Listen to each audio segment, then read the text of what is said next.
Hi நண்பா, welcome to jasper Tamil YouTube channel. இன்றைக்கி நம்ம இந்த வீடியோவில் எதை பற்றி பார்க்க போகிறோம்னு பார்த்தீங்கன்னா, நைனி ஏரோஸ்பேஸ் லிமிடெட் அப்படிங்கிற நிறுவனத்திலேருந்து ஒரு சூப்பரான ஜாப் நோட்டிஃபிகேஷன் வந்திருக்கு.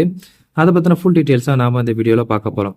அதாவது என்ன ஜாப் வேகன்சி இருக்குது, எத்தனை வேகன்சி இருக்குது, எலிஜிபிலிட்டி என்ன, சேலரி என்ன, எப்படி அப்ளை பண்ணுறது, ஃபுல் டீட்டெயில்ஸ் இந்த வீடியோவில் பார்க்கலாம் வாங்க.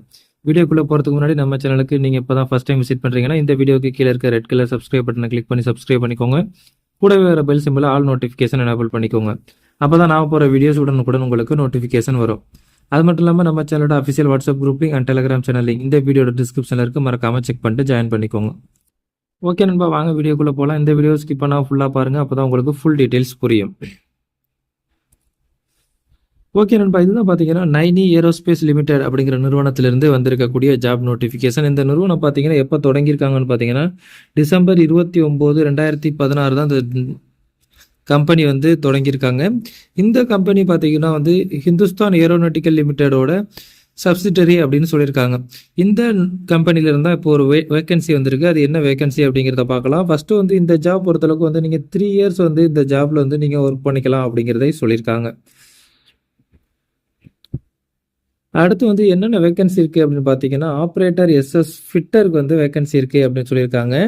இதுக்கு பார்த்தீங்கன்னா மொத்தம் வந்து 15 வேகன்சி இருக்குது. இதில் எஸ்சியில் 3 வேகன்சியும், ஓபிசியில் 3, இடபிள்யூஎஸில் 1, அன்ரிசர்வ் கேட்டகரியில் 8, மொத்தம் வந்து 15 வேகன்சி இருக்குது அப்படின்னு சொல்லியிருக்காங்க. இதுக்கான குவாலிஃபிகேஷன் பார்த்தீங்கன்னா நீங்கள் வந்து ஃபிட்டர் வந்து ஐடிஐ முடிச்சிருக்கணும் அப்படின்னு சொல்லியிருக்காங்க. அதாவது 10th முடிச்சுட்டு அதுக்கப்புறம் வந்து 2 years regular full time ITI வந்து முடிச்சிருக்கணும் ஃபிட்டர் ட்ரேடில் அப்படிங்கிறதையும் சொல்லியிருக்காங்க. அடுத்து பார்த்தீங்கன்னா வேறு என்ன வேகன்சி இருக்குது அப்படின்னு பார்த்தீங்கன்னா, ஆப்ரேட்டர் எஸ்எஸ் எலக்ட்ரீஷியனுக்கு வந்து வேகன்சி இருக்குது அப்படின்னு சொல்லியிருக்காங்க. இதுக்கு வந்து பார்த்தீங்கன்னா 10 வேகன்சி இருக்குது அப்படின்னு சொல்லியிருக்காங்க. 10 வேகன்சியில் பார்த்தீங்கன்னா எஸ்சி கேட்டகரிக்கு 2, ஓபிசிக்கு 3, இடபிள்யூஎஸ்க்கு 1, அன்ரிசர்வ் கேட்டகரியில் 4 வேகன்சி இருக்குது அப்படின்னு சொல்லியிருக்காங்க. இதுக்கான எஜுகேஷன் குவாலிஃபிகேஷன் பொறுத்தளவுக்கு வந்து பார்த்தீங்கன்னா நீங்கள் 10th முடிச்சுட்டு 2 years regular R full time ITI வந்து முடிச்சிருக்கணும். என்ன ட்ரேட்லன்னு பார்த்தீங்கன்னா எலக்ட்ரீஷியன் ட்ரேடில் வந்து முடிச்சிருக்கணும் அப்படின்னு சொல்லியிருக்காங்க. அடுத்து இதுக்கான ஏஜ் லிமிட் பார்த்தீங்கன்னா 28 வயதுக்குள்ளே இருக்கணும் அப்படின்னு சொல்லியிருக்காங்க. என்ன டேட்லன்னு பார்த்தீங்கன்னா ஜூன் 30, 2024 அன்னைக்கு 28 வயதுக்குள்ளே இருக்கணும் அப்படின்னு சொல்லியிருக்காங்க. இதுக்கு ஏஜ் ரிலாக்ஸேஷன் இருக்குது. அதாவது எஸ்சி எஸ்டி கேட்டகரியாக இருந்தீங்கன்னா உங்களுக்கு 5 இயர்ஸ் ஏஜ் ரிலாக்ஸேஷன் இருக்குது. அதாவது 28 + 5 போட்டிங்கன்னா மொத்தம் வந்து 33 வயது வரைக்கும் நீங்கள் எஸ்சி எஸ்டி கேட்டகரியாக இருந்தால் நீங்கள் அப்ளை பண்ணிக்கலாம் அப்படின்னு சொல்லியிருக்காங்க. அடுத்து ஓபிசி கேட்டகரியாக இருந்தால் 3 இயர்ஸ் ஏஜ் ரிலாக்ஸேஷன் இருக்குன்னு சொல்லியிருக்காங்க. ஸோ ஓபிசி கேட்டகரியில் இருந்தீங்கன்னா நீங்கள் 31 வயது வரைக்கும் இந்த ஜாப்க்கு வந்து அப்ளை பண்ணிக்கலாம் அப்படின்னு சொல்லியிருக்காங்க. அடுத்து வந்து பர்சன் வித் பெஞ்ச்மார்க் டிசபிலிட்டியில் பார்த்தீங்கன்னா 10 இயர்ஸ் ஏஜ் ரிலாக்ஸேஷன் இருக்குது அப்படின்னு சொல்லியிருக்காங்க. அப்படி இருந்தீங்கன்னா உங்களுக்கு வந்து பார்த்தீங்கன்னா 38 வயது வரைக்கும் இந்த ஜாபில் வந்து நீங்கள் ஒரு அப்ளை பண்ணிக்கலாம் அப்படிங்கிறதையும் சொல்லியிருக்காங்க.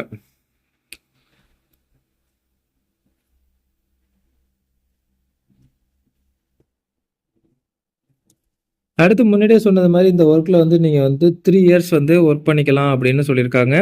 அடுத்து உங்களோட பர்ஃபார்மன்ஸை பொறுத்து ரெகுலர் பண்ணுறதுக்கும் வாய்ப்பு இருக்குது அப்படிங்கிறதையும் சொல்லியிருக்காங்க. அடுத்து வந்து இந்த ஜாப்க்கான சேலரி பொறுத்தளவுக்கு நீங்கள் பார்த்தீங்கன்னா வந்து 23,200 வந்து நீங்கள் மந்த்லி இந்த ஜாப்ல இருந்து ஏர்ன் பண்ணலாம் அப்படிங்கிறதையும் சொல்லியிருக்காங்க. அது மட்டும் இல்லாமல் பிஎஃப் ஸ்பெஷல் அலவுன்ஸ் எல்லாமே இருக்குது அப்படிங்கிறதையும் வந்து சொல்லியிருக்காங்க.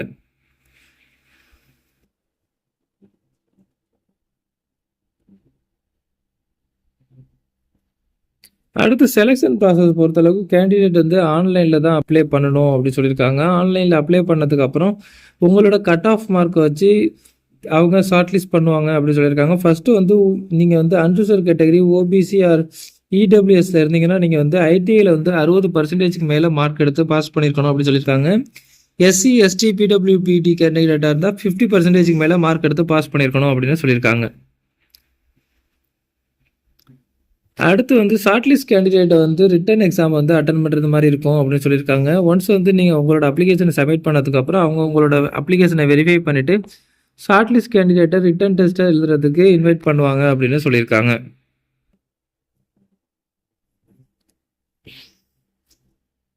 ரிட்டன் டெஸ்ட்டுக்கான டேட் அண்ட் டைம் பார்த்தீங்கன்னா வந்து ஷார்ட்லிஸ்ட் கேண்டிடேட்டுக்கு வந்து இமெயில் மூலியமாக தெரிவிப்போம் அப்படின்னு சொல்லியிருக்காங்க. ஸோ இமெயிலை வந்து நீங்கள் ரெகுலராக செக் பண்ணிட்டு இருக்கணும் அப்படின்னு சொல்லியிருக்காங்க. அதே போல் அவங்களோட அஃபிஷியல் வெப்சைட்லேயும் வந்து ஷார்ட்லிஸ்ட் கேண்டிடேட் வந்து இன்ஃபார்ம் பண்ணுவோம் அப்படின்னு சொல்லியிருக்காங்க. நீங்கள் வந்து அவங்களோட அட்மிட் கார்டை வந்து நீங்கள் வந்து அவங்களோட அஃபிஷியல் வெப்சைட்டில் வந்து டவுன்லோட் பண்ணிக்கலாம்.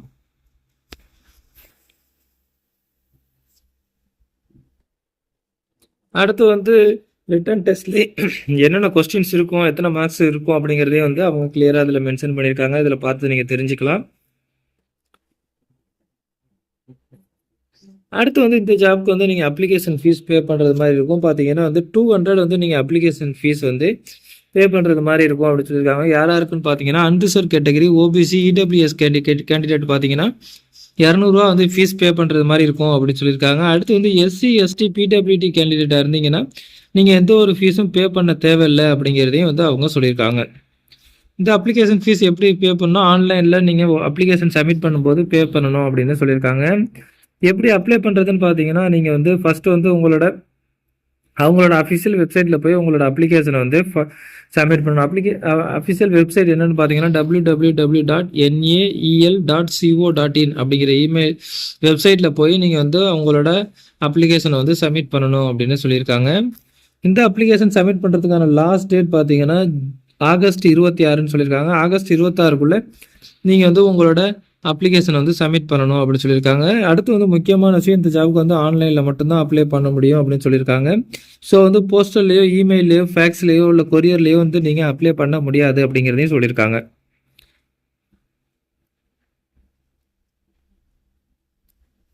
ஓகே நண்பா, இதில் வந்து பார்த்தீங்கன்னா முக்கியமான டேட்ஸ் எல்லாம் கொடுத்துருக்காங்க. இந்த ஆன்லைன் அப்ளிகேஷன் வந்து எப்போ ஸ்டார்ட் ஆகுதுன்னு பார்த்தீங்கன்னா 17/7/2024 வந்து இந்த ஆன்லைன் அப்ளிகேஷன் போர்ட்டல் வந்து ஓப்பன் ஆகும். லாஸ்ட் டேட் பார்த்தீங்கன்னா ஆகஸ்ட் 26 12 மணிக்குள்ளே வந்து உங்களோட அப்ளிகேஷனை வந்து நீங்கள் சப்மிட் பண்ணணும் அப்படின்னு சொல்லியிருக்காங்க. இதில் அட்மிட் கார்டு எப்போ டவுன்லோட் பண்ணுறதுன்னு பார்த்தீங்கன்னா வந்து ஆகஸ்ட் 30ஆம் தேதியிலேருந்து உங்களோட அட்மிட் கார்டை வந்து நீங்கள் டவுன்லோட் பண்ணிக்கலாம். டேட் ஆஃப் ரிட்டன் டெஸ்ட் பார்த்தீங்கன்னா செப்டம்பர் 10 வந்து ரிட்டன் டெஸ்ட் இருக்கும் அப்படின்னு சொல்லியிருக்காங்க. ரிட்டன் டெஸ்ட்டுக்கான ரிசல்ட் எப்போ அனௌன்ஸ் பண்ணுவாங்கன்னு பார்த்தீங்கன்னா செப்டம்பர் 12 வந்து ரிசல்ட் வந்து அனௌன்ஸ் பண்ணுவோம் அப்படின்னு சொல்லியிருக்காங்க.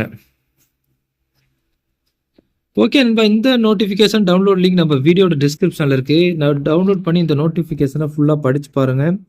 உங்களுக்கு இந்த ஜாப் சூட்டபுளாக இருக்கும், நீங்கள் இந்த ஜாப்க்கு எலிஜிபிள்னு தோணுச்சுன்னா மறக்காமல் உடனே அப்ளை பண்ணுங்கள். அப்ளை பண்ணுறதுக்கான லாஸ்ட் டேட் பார்த்தீங்கன்னா முன்னாடியே சொன்னது மாதிரி அப்ளை பண்ணுறதுக்கான லாஸ்ட் டேட் பார்த்தீங்கன்னா ஆகஸ்ட் 26. ஸோ ஆகஸ்ட் 26க்குள்ளே அவங்களோட அஃபிஷியல் வெப்சைட்டில், அதாவது www.nael.co.in அப்படிங்கிற இமெயில் ஐடிக்கு போய் வந்து நீங்கள் வந்து வெப்சைட்டுக்கு போய் நீங்கள் வந்து உங்களோட அஃபிஷியல் அப்ளிகேஷனை வந்து சப்மிட் பண்ணணும் அப்படின்னு சொல்லியிருக்காங்க. மறக்காமல் அப்ளை பண்ணுங்கள். இதுக்கான லாஸ்ட் டேட் பார்த்தீங்கன்னா ஆகஸ்ட் 26. ஓகே நண்பா, இந்த வீடியோ உங்களுக்கு பிடிச்சிருந்துச்சுன்னா லைக் பண்ணுங்கள். இந்த வீடியோவை உங்கள் ஃப்ரெண்ட்ஸுக்கு ஷேர் பண்ணுங்கள். மறக்காமல் நம்ம சேனலை சப்ஸ்கிரைப் பண்ணுங்கள். மீண்டும் வேறொரு நல்ல ஜாப் நோட்டிஃபிகேஷனோடு சந்திப்போம். நன்றி, வணக்கம்.